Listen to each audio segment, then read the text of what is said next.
Bonsoir à toutes et à tous. Voici l'heure des réactions suisses après la décision de la Belgique. Les Belges ne sont plus autorisés à se rendre dans la région lémanique en raison du Covid. Certains commentaires sont très vifs.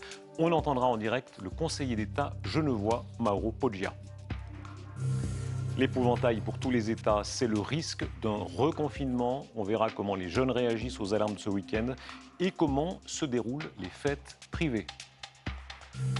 Dans ce contexte, nous avons vécu un 1er août inédit et pourtant la fête a eu lieu malgré tout. Certains feux d'artifice, par exemple, ont été maintenus. Il y a eu aussi cette visite spéciale au Parlement. Au lieu des grandes foules, quelques personnes étaient reçues par la première citoyenne du pays. Elle est avec nous, c'était vous, Isabelle Moret. Vous parlerez de ce 1er août hors norme. Dans ce journal aussi, on verra un beau symbole de renouveau. Le nouveau pont de Gênes sera inauguré demain. La construction comporte un monument au souvenir des 43 victimes.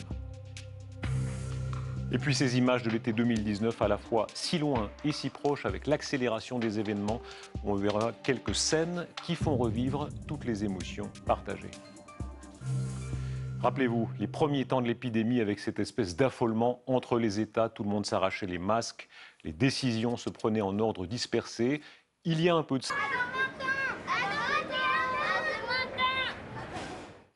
Voilà, c'était le dernier sujet que vous présentiez, Darius Rochebin, votre dernier 19h30, puisque vous nous quittez ce soir.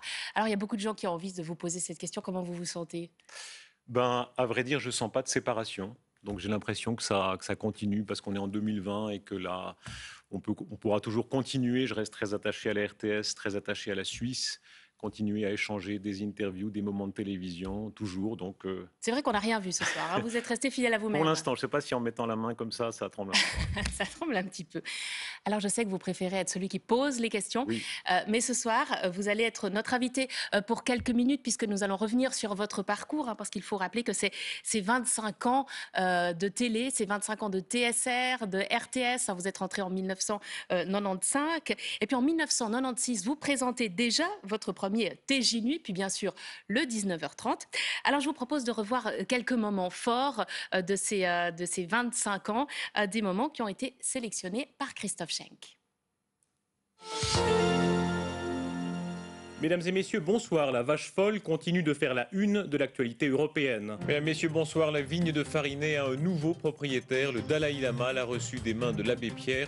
Mesdames, messieurs, bonsoir. Merci d'être avec nous ce mercredi 5 novembre. La date restera dans les mémoires. L'expression est de Barack Obama lui-même. Un enfant ou non bizarre, disait-il, qui devient président des États-Unis. Mesdames, messieurs, bonsoir. Voici la bataille décisive qui est engagée contre le coronavirus.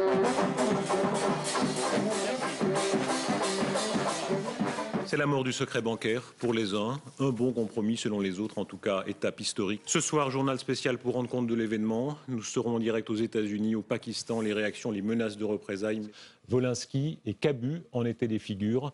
Un homme de 80 ans, un autre de 76 ans, tombé sous les balles des terroristes. Et bonsoir, c'était Johnny Hallyday, cette voix qui a accompagné plusieurs générations.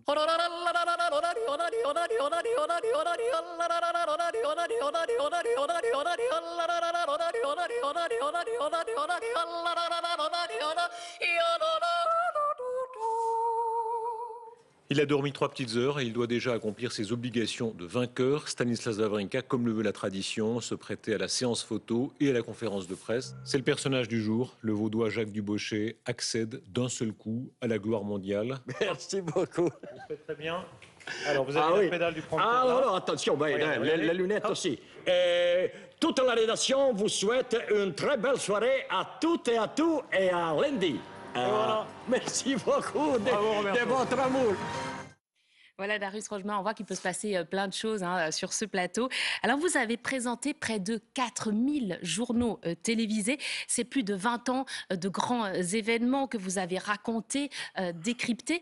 Qu'est-ce que vous avez le plus aimé dans ce rôle de présentateur ? Vous savez, présentateur, c'est un rôle un peu contraint. En réalité, on a une oreillette. Je crois que je peux enlever mon oreillette maintenant. Oh, je sais pas. Comment ? On a une oreillette, on a une pédale du prompteur sous la table pour faire défiler le prompteur. Enfin, tout ça fait que vous êtes contraint. Et puis surtout, il faut être un peu en retrait de l'actualité parce que c'est quand même l'actualité qui domine et pas vous.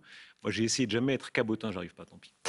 J'essaie de jamais être cabotin, c'est-à-dire les petits clins d'œil, etc. Je pense qu'il faut toujours éviter ça. Et en même temps, il y a un lien qui se crée avec les années. Et je dois dire que les messages reçus ces derniers jours m'ont beaucoup touché pour ça. Il faut dire que vous partez à un moment particulier, puisque ces derniers mois, on a vécu des moments très intenses au sein de la rédaction. On se souvient notamment de ce fameux week-end de la mi-mars, où tout a basculé. Comment est-ce que vous avez perçu votre rôle? Est-ce que vous avez eu plus de pression durant cette période-là? Oui, bien sûr, c'était la force du travail en rédaction qui était, voilà, il y avait tout à coup quelque chose qui se passait chez nous et qui vraiment était un événement planétaire. Et puis en même temps, il y avait une particularité suisse, c'est-à-dire ce côté très pragmatique, parfois un peu terre à terre, mais qui est en même temps une force extraordinaire de la Suisse quand on compare à certains de nos voisins où c'est très vite plus théâtral et plus polémique. Plus théâtral, plus polémique. Vous allez connaître ça puisque vous allez en France. Ça, c'est quelque chose qui vous fait peur ou qui vous attire? En réalité, quand on est journaliste, où qu'on soit, ça ne change rien. Moi, je suis pour la pratique d'un journalisme très objectif. En 25 ans de télévision, j'en ai reçu des courriers qui disent « Ah, vous êtes plutôt pro-palestinien, pro-israélien, pro-UDC, pro-PS ». Je ne crois pas. Je crois qu'on peut défendre la démocratie de façon extrêmement ferme, même la démocratie de façon très forte, et en même temps pratiquer un journalisme vraiment, absolument objectif.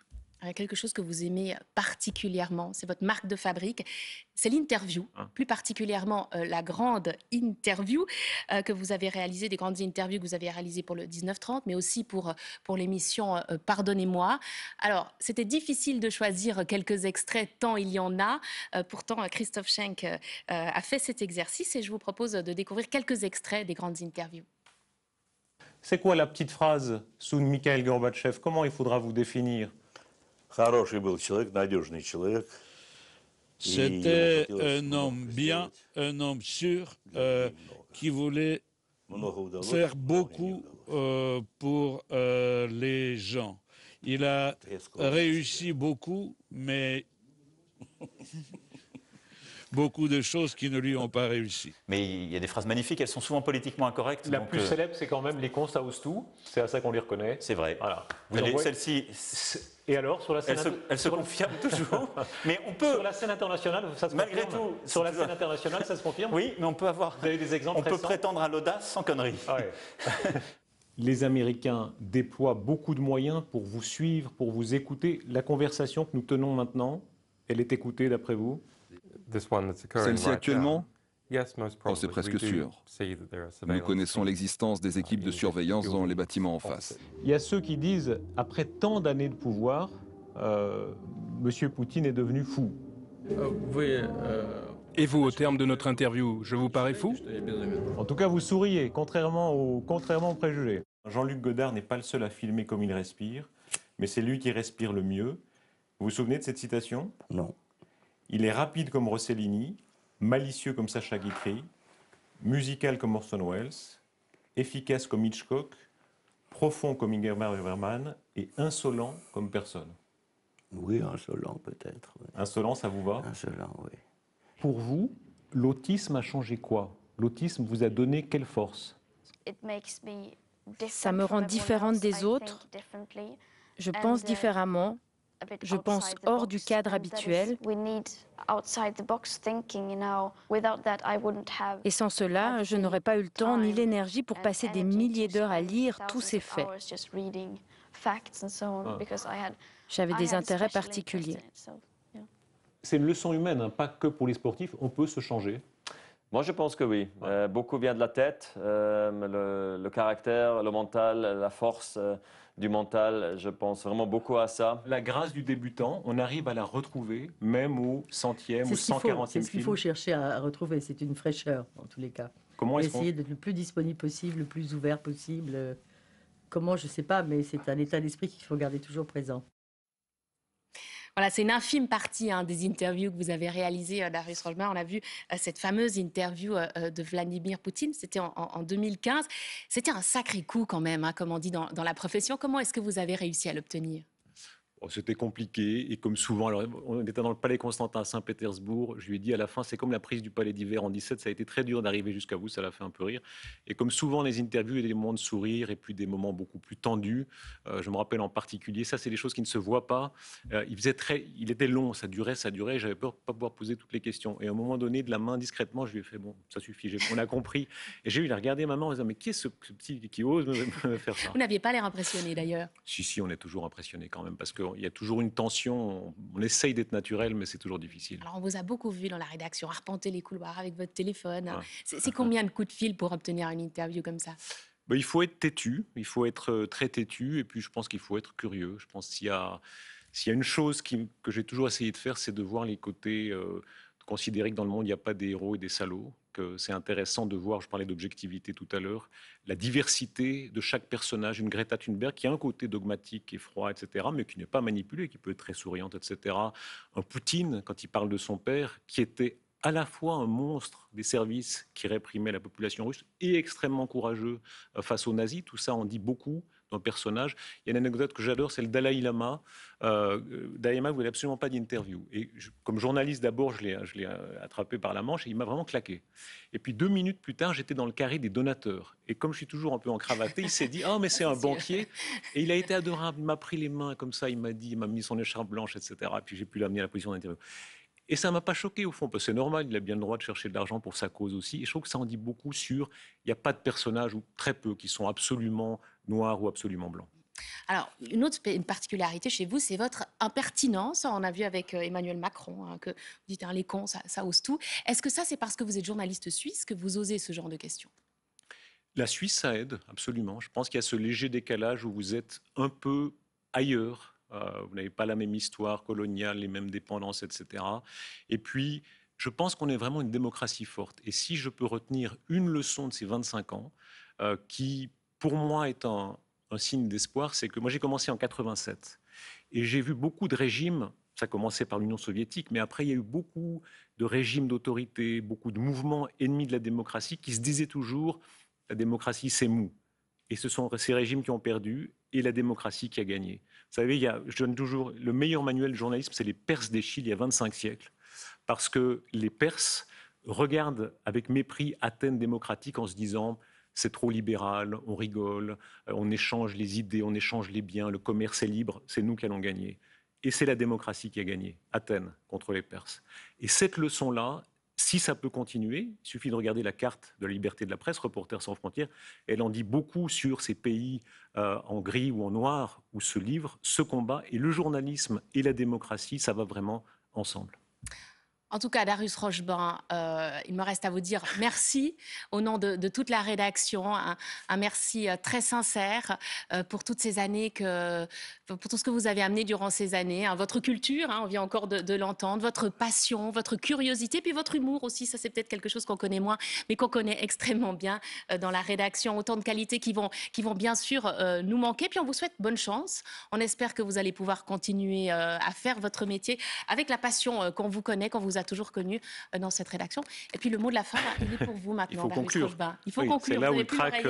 Non, bon, moi, vous avez dit merci. Effectivement, moi, le mot que j'aimerais prononcer, c'est merci, parce que je dois beaucoup à beaucoup de gens.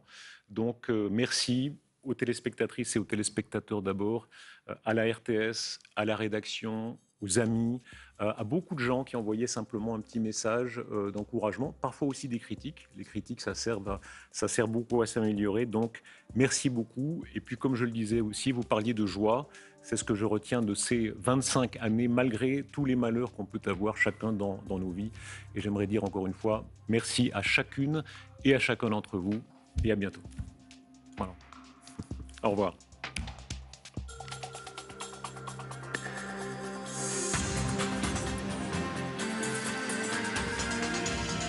Suivez l'information en continu sur RTS Info.